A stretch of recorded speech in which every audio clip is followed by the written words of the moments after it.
Hi guys, welcome to my YouTube channel. चलते आज गोटे न्यू रेसिपी बनैबा।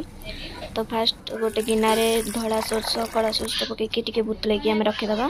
तापर गोटे बाउल रे होची चिकन नेकी तापर सेतरे सोरस तेल हलदी और लूण पकईकी भल भाबरे किछि समय पई गोलैकी आम रखीनबा। गोलैकी रखिले तो चिकेन आमर भल फ्लेवर आसे।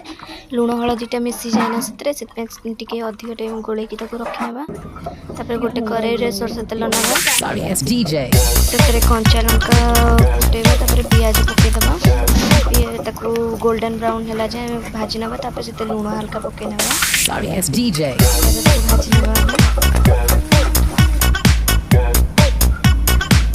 तापर से अदा पेस्ट रसुण पेस्ट जो छेचिक रखिथे ताकू पकई नेबे।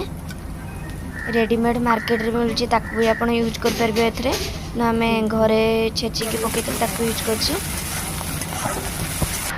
तापर ताकू भलो भाबरे कसे नबा। तापर हमरे लंका गुंड हळदी गुंड पकई नबा। तापर सेतरे हमें सब गोटा मसला गुंड करी रखिथिलु ताकू पकई नबा। तापर चिकन टाको जो मैरिनेट करके रखिथिले ताकू सेतरे पकई गोलेला पर से कस्तूरी मेथीटा आम टे भल भाव हाथ में मकचिकी पकेबा जमी फ्लेवरटा भल के आसो। तापर ताकू पकई सारापर आम से टमाटो काटी पकईकी भल भाव गोल नबा।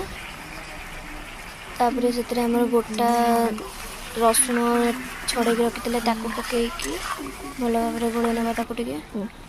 तापर है टिके आम जो सोरिष बाटिकी रखी पकई नबा। से